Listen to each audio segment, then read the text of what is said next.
Hi, everybody. First of all, thank you for coming. It's an exciting opportunity for us all to be here. This is the first public event of the Key Biscayne Education Foundation. And you know, this Education Foundation grew from the desire to really positively impact public education for our kids and social development for our kids and families on the Key. But it was fueled by the idea of this wonderful high school. And from that, we realized that the impact would be much bigger. We realized that we could help the K through 8 center, excuse me, I think we could help the K through 8 center with enhancing their educational opportunities and environment, and we could create lifelong learning opportunities for all the residents of the Key. We could build bridges within the community through this heightened environment. And a lot of this sounds far-fetched, but when we look at the particulars and some of the things that we're hearing from the community and some of the visions that we're sharing amongst each other, we know that this can happen. Tonight, we have an opportunity in our hands to positively and forever affect the lives of our children and all the residents of the Key. We have an opportunity to change this community forever for the better. And we can do this by bringing this community school and environment here. The foundation was also formed to be a fundraising arm for this effort. And believe me, you will hear more about that in the weeks and months ahead when we ask you to join in this effort with us. But we're here tonight because we are so fortunate and honored to have Prakash Nair with us.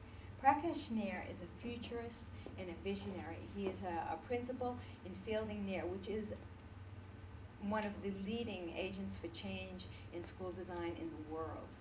He is a recipient of innumerable awards, including the CEFPI McConnell Award. I had to really remember that, which is indisputably the top honor in the world for school design. Normally, this gentleman is booked a year in advance, and it costs a lot of money to hear him. And he's here because of our enthusiasm and because of, it's not easy to accomplish what we want to accomplish. But working together, I forgot to shut this off, I'm so sorry. Working together, respecting one another, building consensus, listening to one another, and envisioning what we can do together is what Prakash can help us do tonight by giving us the strategies to build this dream into a reality. So without further ado, please welcome Prakash Nair.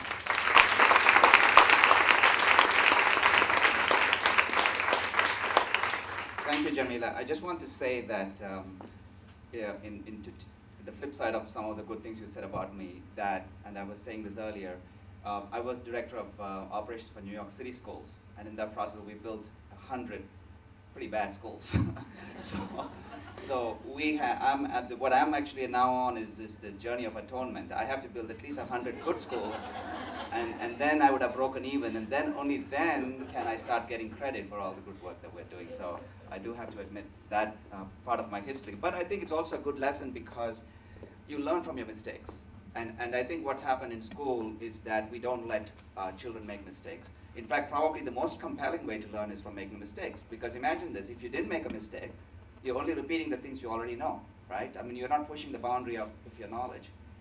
In fact, there's a term called zone of proximal development. It's by this Russian educator, and he basically says that all children actually learn, and you can know this when a child learns to walk, for example, of how they are taking those first tentative steps, and they're not actually walking, but they're making mistakes, and eventually they figure out how to walk. It's the same thing with language, when they seem to be talking gibberish, but in the process they're actually learning to talk. But what happens in school is we reward the right answer. and we reward, often what we reward in school are the exact opposite of what kids need to be truly successful in life. In some strange irony, the kids who are totally bought into the system and are perfect students are in fact the most disadvantaged in some ways, because they have bought into this lie that if you get perfect SAT scores and bring home perfect report cards, somehow there's this golden rainbow waiting for you at the end of the road, which might have been true 10 years ago, 20 years ago, 30 years ago, but that's no longer true now. The world has changed absolutely dramatically. The very advice that we used to give our children, don't go to the arts, don't go to music, those kinds of advice was benign advice. Now they call it, it's profoundly misguided. I mean, so we really need to understand the world in which we live today and the world in which our kids are going to graduate. And that world looks very, very, very different than the world in which we grew up. And we just have to become very sensitive to that. When it comes to schools, it's the only institution that if Abraham Lincoln came down to today, he would still recognize, because it looks pretty much the same as it looked a couple of hundred years ago. And there's no connection between what the places that our kids inhabit is what we call schools, and the world that is actually moving rapidly around us. So I just feel that what we need to do is just make that connection. We need to connect our kids' education back to reality, which it is not. And it's because of our perception that we are all experts. We all know what education is. We've all been to school. And so we want to have our kids go to schools that kind of look the way our schools look. Now imagine the world how it looked when we were in school. And imagine how much, would you want to drive the same cars you were driving when you were in high school? Would you want to fly in the same planes you were flying in when you were in high school? If you had a relative who was sick, would you say to the doctor, please treat this person exactly the way you treated my grandmother?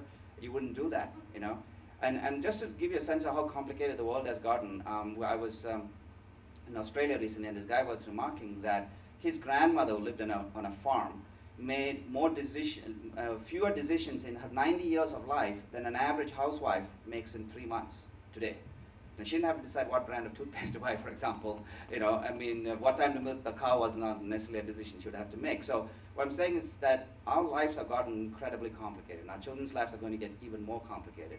And our job is to make sure that they are completely adept at the jobs that they're going to be in, and to live basically a happy life. They're going to be changing professions 6 times to 7 times. I'm not talking jobs, I'm talking professions in their lifetime, okay? For us, to change a few jobs seemed like a big deal. For us, a paradigm change, going from an analog watch to a digital watch, was a big deal. That's called a paradigm change. Our kids are going to be hit with a snowstorm of paradigm changes. That's a big deal, and we really need to prepare them for a world that looks, as I said, very, very different.